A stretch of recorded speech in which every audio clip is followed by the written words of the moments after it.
Hello students. आज हम शुरू करने जा रहे हैं हमारी 7th क्लास का सेकंड चैप्टर जो है मैथ का, और वो है आपका फ्रैक्शन एंड डेसिमल्स। और क्या होती है फ्रैक्शन या फिर डेसिमल, आप थोड़ा बहुत इसके बारे में 6th क्लास में पढ़ के आ चुके हो।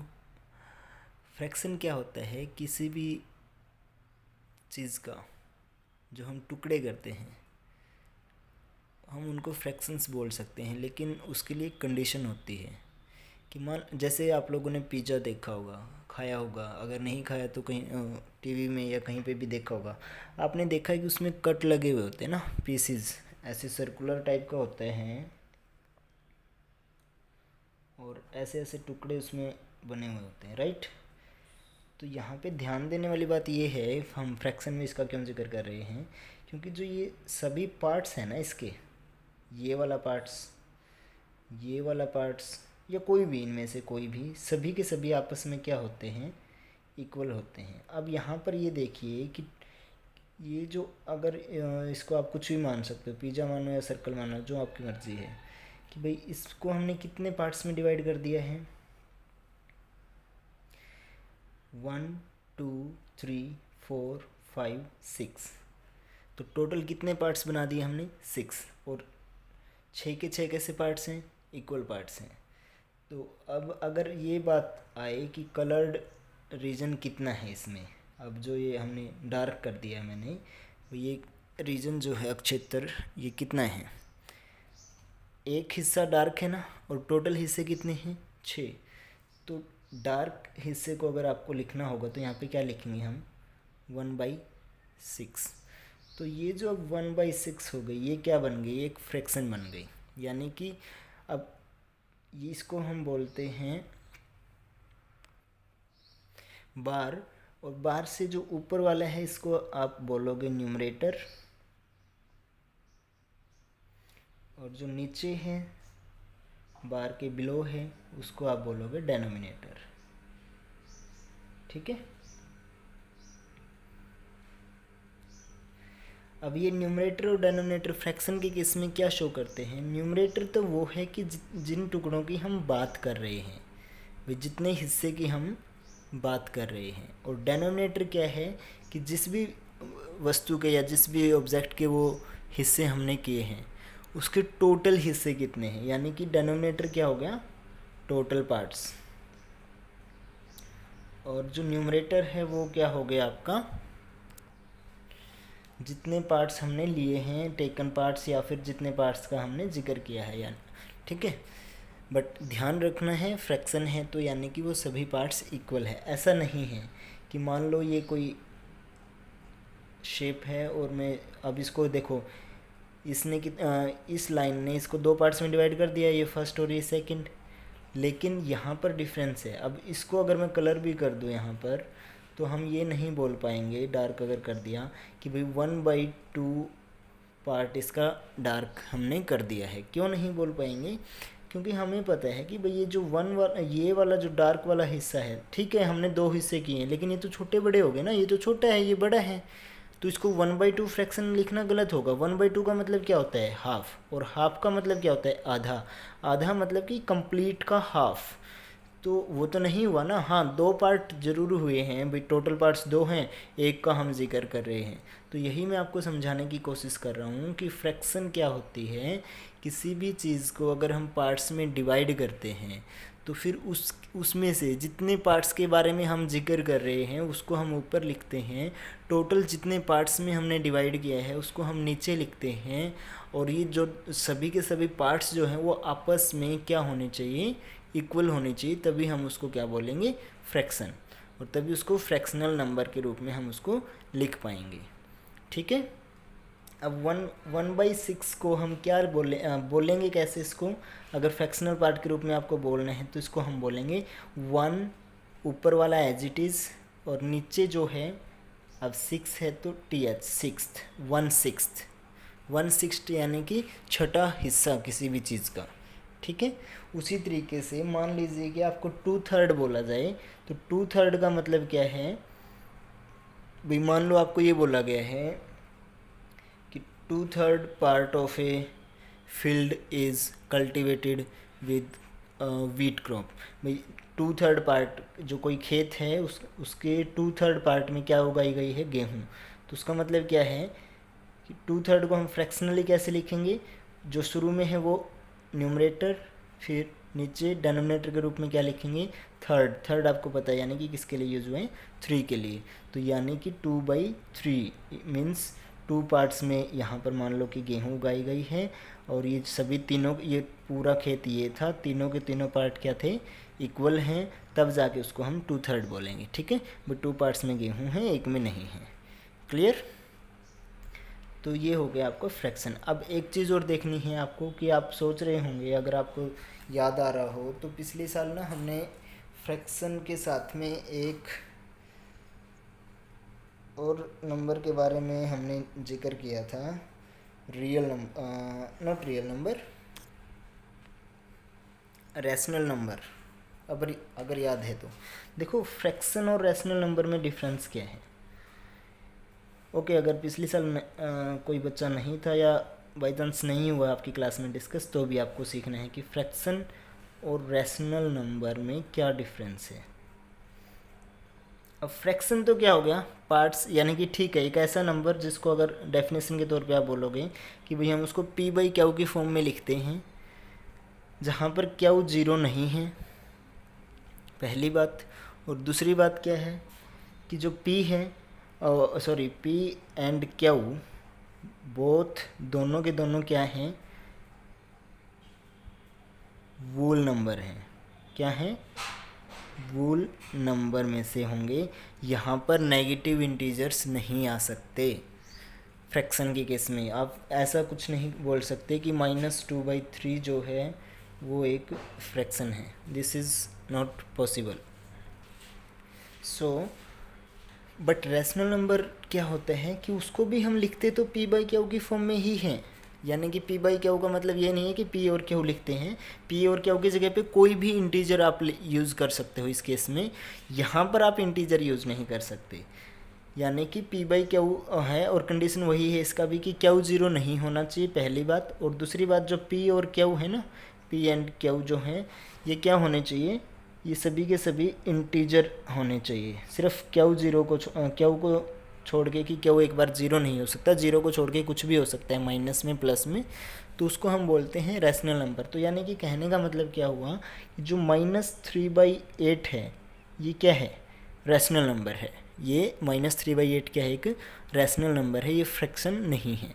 क्योंकि पार्ट्स माइनस में कैसे हो सकते हैं, आप ध्यान से देखिए। फ्रैक्शन का तो मतलब यानी कि पार्ट्स तो माइनस में नहीं हो सकते ना भाई। टुकड़े अगर किए हैं, 1 किया है, 2 किया है, 3 4 5, चाहे कितने भी किए हैं, बट माइनस में टुकड़ा तो नहीं हो सकता, दैट्स मीनिंगलेस।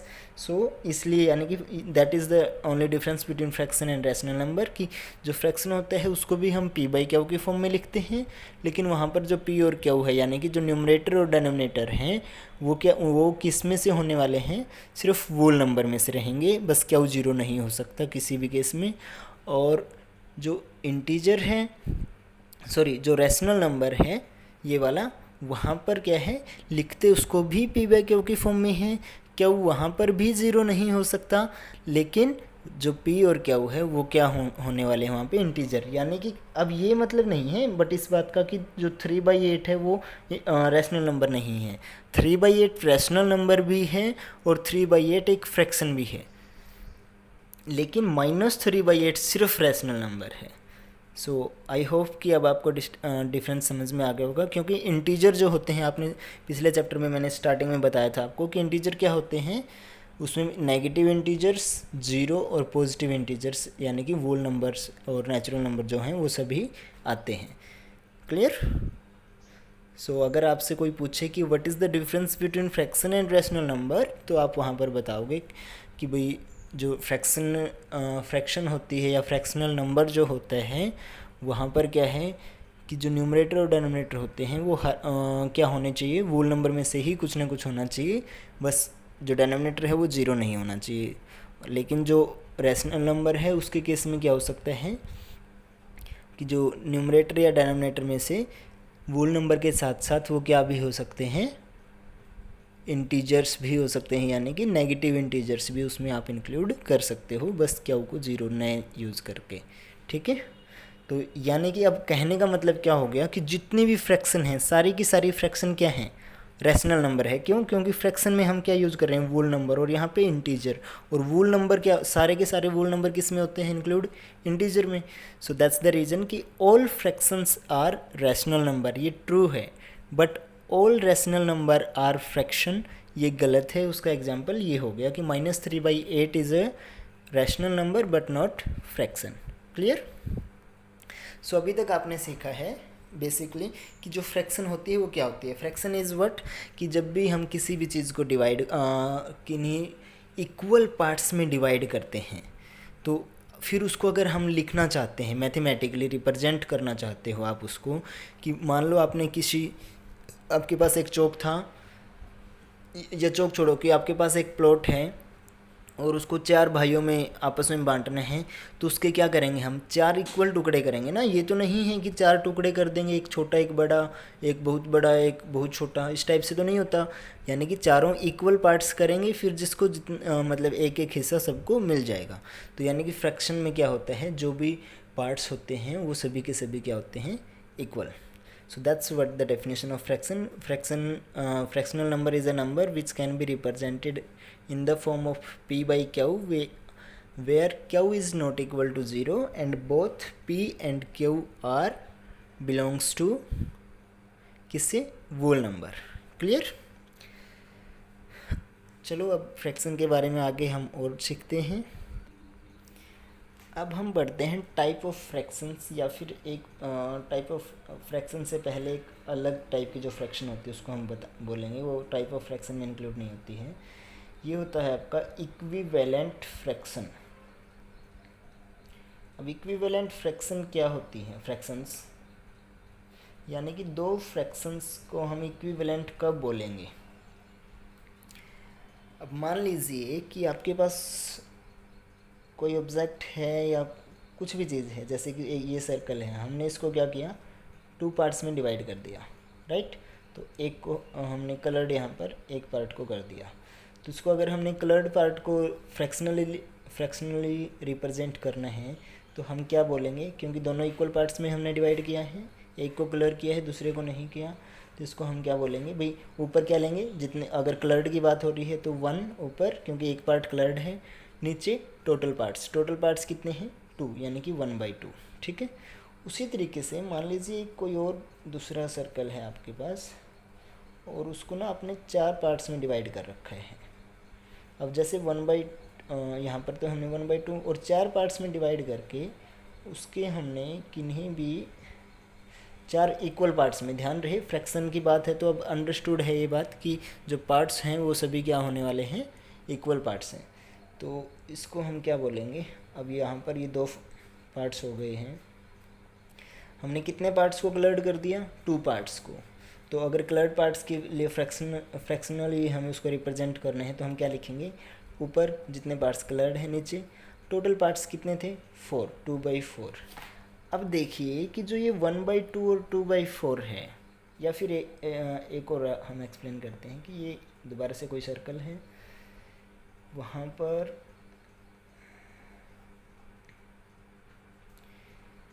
टोटल पार्ट्स कितने हो गए, 6, और 6 में से हमने मान लो कि भाई 3 पार्ट्स को क्या कर, इक्वल पार्ट्स हैं और इनको क्या कर दिया हमने, 3 पार्ट्स को कवर कर दिया। तो यहाँ पे कलर पार्ट को फ्रैक्शनली रिप्रेजेंट करेंगे तो क्या हो जाएगा, 3/6। अब ध्यान से देखिए कि 1/2, 2/4 और 3/6 ये सभी आपस में क्या हैं, इक्वल हैं। क्या है, ये सभी आपस में इक्वल हैं। क्यों हैं, क्योंकि यहाँ से देखिएगा ये क्या था, टोटल पार्ट्स कितने, 2 और कलर्ड कितना, 1, यानी कि जितना टोटल उसका हाफ को हमने यूज़ किया है। यहाँ पर भी टोटल 4 हाफ को हमने यूज़ किया, यहाँ पे टोटल 6 हाफ को हमने यूज़ किया। तो यानी कि 1/2 बोलो या फिर 3/6 बोलो या फिर 2/4 बोलो, कहने का मतलब तो क्या हुआ, ये सभी क्या हैं, हाफ है ना। तो इसलिए ऐसे फ्रैक्शंस क्या होती हैं, आपस में इक्विवेलेंट फ्रैक्शंस होती हैं। इनको हम क्या बोलते हैं, इक्विवेलेंट फ्रैक्शंस।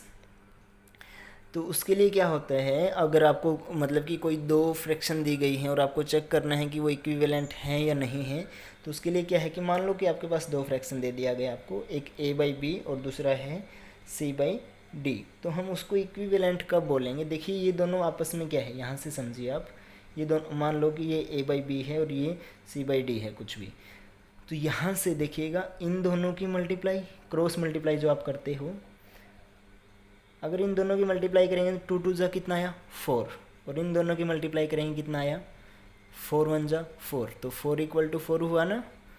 तो यानी कि जब दो, अब ये पता लगाने के लिए कि दो फ्रैक्शन इक्विवेलेंट है या नहीं है, तो उसके लिए क्या करेंगे हम कि दोनों फ्रैक्शन लिखेंगे, वहाँ पर क्या करेंगे क्रॉस मल्टीप्लाई करेंगे, और अगर इफ़ ये कंडीशन है कि इफ़ AD इक्वल आ गया किसकी CB के, देन तो उस केस में क्या बोलेंगे हम, फ्रैक्शंस आर इक्विवेलेंट, जो हमारी फ्रैक्शंस थी वो क्या हैं, आर इक्विवेलेंट। क्लियर? अब आप चाहे इन दोनों को कंपेयर करके देख सकते हो इसी तरीके से, 2 6 जा 12 और 3 4 जा 12, तो यानी कि ये भी 12 ये भी 12, तो ये भी क्या हो गई इक्विवेलेंट हो गई। आप फर्स्ट को और थर्ड को कंपेयर करके देख सकते हो, फर्स्ट की लास्ट के साथ 6 1 6 जा 6 और 3 2 जा 6, तो यानी कि ये सभी आपस में क्या है इक्विवेलेंट फ्रैक्शंस हैं। क्लियर? तो यहाँ से एक चीज़ और हमने सीख ली कि मान लीजिए कि भाई पहली फ्रैक्शन सेकंड के इक्विवेलेंट है और सेकंड वाली थर्ड के इक्विवेलेंट है, तो इसका मतलब क्या हुआ, फर्स्ट और थर्ड को भी हम डायरेक्टली बोल सकते हैं कि वो भी क्या है इक्विवेलेंट फ्रैक्शंस हैं। क्लियर? सिंपल आपको अगर चेक करना है तो उसका तरीका ये है, मान लो कि अब आपको दो फ्रैक्शन ये दे रखी हैं 5/3 एंड 9/12, सो चेक कीजिए कि ये इक्विवेलेंट है या नहीं। तो अगर हम चेक करेंगे तो 9 3 जा और 12 5 जा कितना हुआ, 12 5 जा 60 और 9 3 जा कितना हुआ 27। Are the equal? नो, ये तो इक्वल नहीं है ना, तो इसलिए हम क्या बोलेंगे कि 5/3 एंड 9/12 आर नॉट इक्विवेलेंट। ठीक है? क्लियर? सो ये होता है आपका इक्विवेलेंट फ्रैक्शन। अब हाँ, मैं एक बात बता रहा था आपको, देखिए कि जैसे हम ये बोलते हैं अब कुछ भी फ्रैक्शन, जैसे मैंने स्टार्टिंग में बताया था आपको कि 3/7 है, तो इसको हम क्या बोलेंगे 3/7। ये तो ठीक है, बट कुछ एक ऐसी हैं जिनके पर्टिकुलर नेम होते हैं, जैसे 1/2 को हम क्या बोलते हैं हाफ। उसी तरीके से क्या है कि जो 1/4 है उसको हम क्या बोलेंगे क्वार्टर।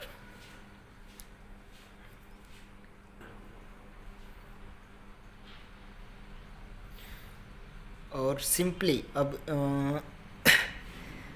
अगर आपको बोला जाए कि किसी भी फ्रैक्शन को आप क्या करो भाई,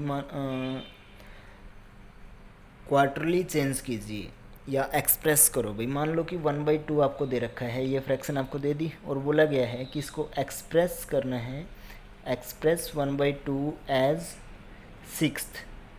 तो इस बात का मतलब क्या है सिर्फ 6th का, इसका मतलब ये है कि 1/2 जो फ्रैक्शन है ना, आपको उसके लिए एक ऐसी इक्विवेलेंट फ्रैक्शन लिखनी है जिसका डेनोमिनेटर क्या हो 6 हो। तो यानी कि 1/2 को आपको ऐसी यानी कि ना तो फ्रैक्शन यही रहनी चाहिए 1/2, बस डेनोमिनेटर क्या होना चाहिए 6, यानी कि इसके एक इक्विवेलेंट फ्रैक्शन आपको लिखनी है।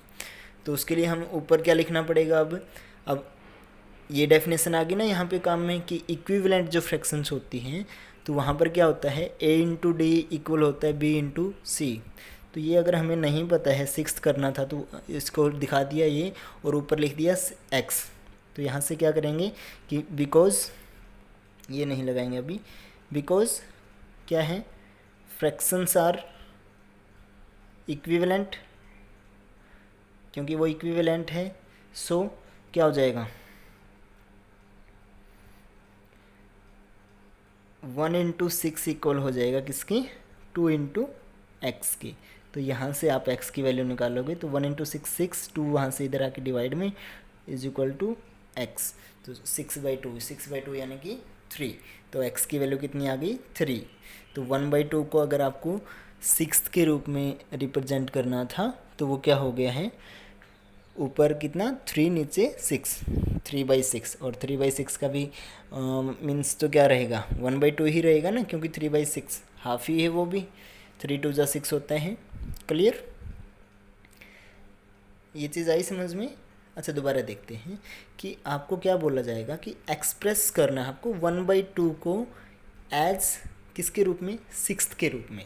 यानी कि कहने का मतलब ये है कि भाई फ्रैक्शन तो यही होनी चाहिए, लेकिन उसको जो वो है ना आपको सिक्स्थ के रूप में दिखाना है। सिक्स्थ हम कब बोलते हैं, अब फ्रैक्शनली पार्ट हम बोले हैं तो सिक्स्थ यानी कि क्या हो सकता है, 3/6 हो सकता है, 4/6 हो सकता है, 5/6 हो सकता है, कुछ भी सिक्स्थ हो सकता है ना। तो उसका मतलब क्या है कि सिक्स्थ का मतलब क्या है, बट टी एच किसके पीछे लगाते हैं हम, जो डेनोमिनेटर होता है उसी के पीछे टी एच लगाते हैं ना भाई। अगर डेनोमिनेटर 3 है तो मतलब देखो 2 के लिए तो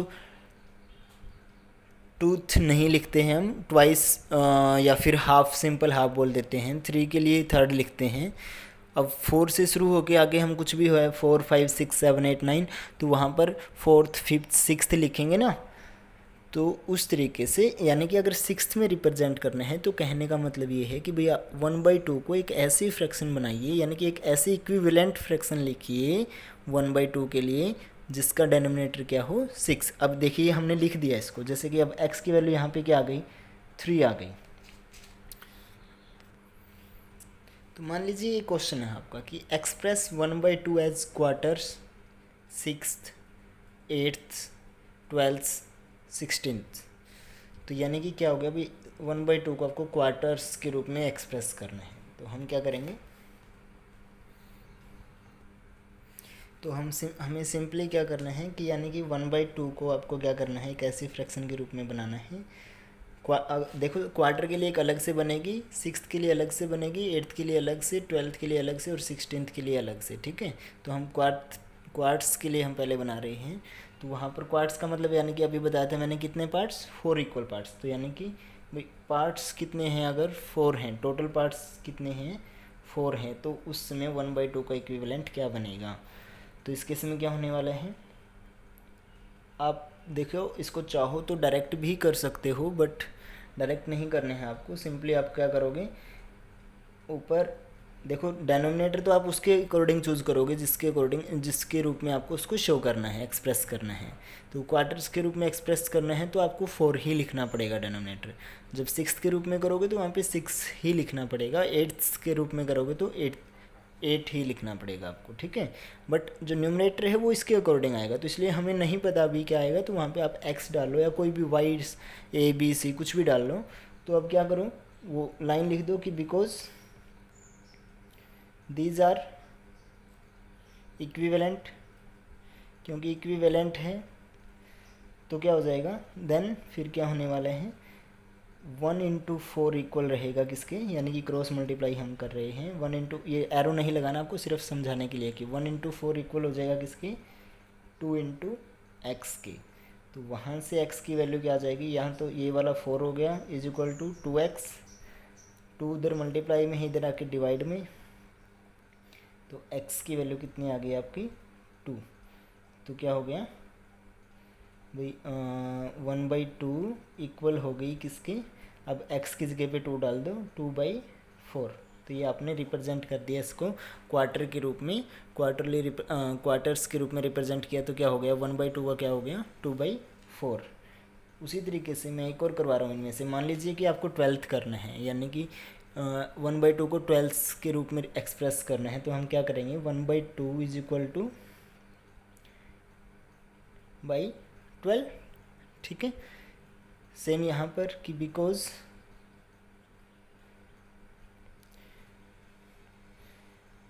these are equivalent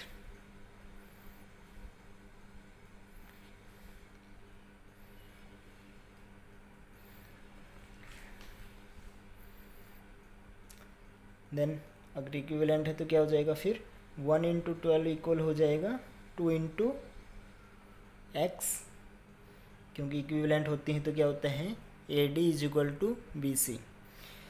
सो ये हो गया 12 is equal to 2 into X. अब नेक्स्ट स्टेप में 2 इधर आके डिवाइड में, तो x की वैल्यू कितनी आ गई 6।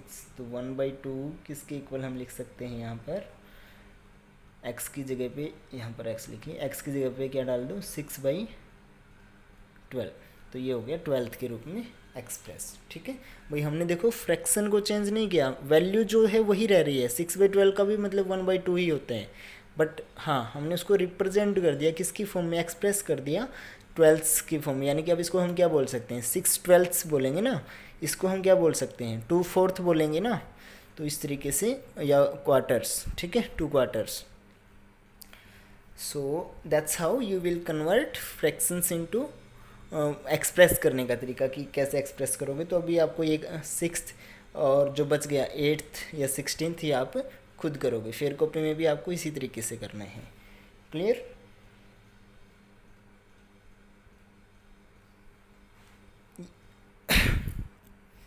एक क्वेश्चन और हम सोल्व कर लेते हैं कि सिंपल क्या है, आपको सोल्व करना है क्या 1/5 ऑफ 1 आवर। अगर ये क्वेश्चन है तो इसको कैसे सोल्व करोगे, लास्ट ईयर करके आए हो। 1/5 एज इट इज़, ऑफ का मतलब मल्टीप्लाई 1 आवर। अब उसको फ्रैक्शनली तोड़ना है, टुकड़ों में तोड़ना है, तो यानी कि एक को तो टुकड़ों में तोड़ने की बजाय हम क्या करेंगे, पहले ही आवर के जो छोटे टुकड़े होते हैं, हावर के छोटे टुकड़े क्या होते हैं मिनट्स, तो यानी कि 1 आवर की जगह पे हम क्या लिखेंगे 60 मिनट्स। ठीक है, तो अब कितना हो जाएगा ये 60/5 मिनट्स, और ये कितना हो गया आपका 12 मिनट। क्लियर? सो ये आपका आंसर हो गया। मान लीजिए आपको सोल्व करना है कि सोल्व करो 1/5 ऑफ 1 आवर एंड 15 मिनट। तो इसको हम कैसे सोल्व करेंगे, तो यहाँ पर देखिएगा 1/5 ऑफ की जगह पे मल्टीप्लाई। अब देखिए 1 आवर और 15 मिनट को पहले साइड में इधर आप बताइए कि बिकॉज क्या होता है 1 आवर किसके इक्वल होते हैं 60 मिनट। सो 1 आवर और 15 मिनट किसके इक्वल हो जाएंगे भाई, जब 1 आवर 60 मिनट के इक्वल होता है तो 1 आवर 15 मिनट सिर्फ मिनट में लिखेंगे, तो 1 आवर के लिए तो कितना 60 मिनट, 1 आवर के लिए तो कितना आ गया 60 मिनट, प्लस ऑलरेडी मिनट यहाँ पे हैं और भी कितना 15 मिनट, तो 60 और 15 अब ये ऐड हो जाएंगे ना, क्योंकि ये क्या है दोनों के दोनों मिनट्स हैं, तो कितना हो गया 75 मिनट्स। ठीक है, तो अब इसको हम क्या करेंगे, ये साफ साफ आपको साइड में ही करना है। तो इसके बाद नेक्स्ट स्टेप क्या हो जाएगा 1/5 ऑफ की जगह पे मल्टीप्लाई 1 आवर 15 मिनट की जगह पे आप क्या लिखोगे 75 मिनट्स, और 75/5 क्योंकि इनकी मल्टीप्लाई होगी ऊपर वालों की। और अब इसको सोल्व कर दो आप, तो आपका आंसर आ जाएगा 15 minute. Clear? That's your answer. तो इस तरीके से आपको सोल्व करना है। अब मान लो कि आपको ये दिखाना है, सोल्व करना है आपको कि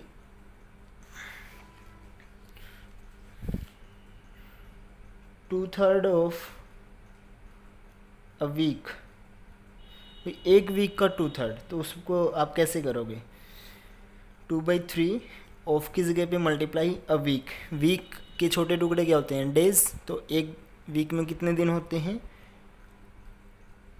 7, तो 7 क्या हो जाएंगे अब ये वीक की जगह पे डेज।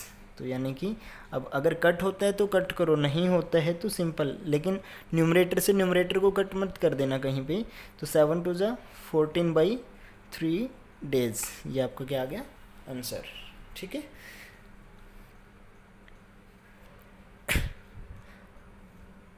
अब मान लीजिए कोई क्वेश्चन है आपका 1/5 of leap non leap year. Non leap का मतलब क्या है, उसके केस में नॉन लीप ईयर के केस में आप क्या करोगे। अब देखिए ईयर है तो हम उसको किस में डिवाइड करेंगे, वैसे मंथ्स में कर सकते हैं, बट मंथ की बजाय हम किस में करेंगे डेज में करेंगे। वहाँ पे क्या हो जाएगा फिर ये 1/5 इंटू लीप ईयर की बात आती है तो 366 आपको कंसिडर करना होता है। नॉन लीप ईयर है तो आप कितना यूज़ करोगे, सिंपल 365 डेज, ठीक है, ईयर के लिए, क्योंकि एक नॉन लीप ईयर में हम कितना कंसिडर करते हैं मैथमेटिकली 365 डेज। तो यहाँ पर आप इसको कंसिडर करेंगे तो यहाँ पे इसको डिवाइड कर दो, जितना आंसर आएगा वही आपका क्या हो जाएगा, डेज, ठीक है। तो आपके एक्सरसाइज के फर्स्ट 2 क्वेश्चन सोल्व हो चुके हैं। सेकंड क्वेश्चन इस टाइप का है, फर्स्ट क्वेश्चन इस टाइप का है। फिर कॉपी में आप साफ साफ करोगे, लेकिन उससे पहले जो ये लेक्चर है इसको कंप्लीट को ध्यान से सुनोगे बिल्कुल अच्छे से। अगर कोई चीज़ समझ में ना आए एक बार में तो उसको बैक करके दोबारा से सुन लेना, क्योंकि चैप्टर के ऊपर ना सबसे मेन इंपॉर्टेंट चीज़ क्या होती है कि आपको बेस उसका समझ में आना चाहिए, बेसिक चीज़ें हैं क्या। अब फ्रैक्शन ही अगर आपको समझ में नहीं आई तो आगे चैप्टर करने में प्रॉब्लम होगी। तो इसलिए आज चैप्टर थोड़ा लेंथी हो गया है, काम कम है होमवर्क जो आपको करने हैं, बट ध्यान से सुनना है और समझना है, ठीक है। बाय बाय बच्चों।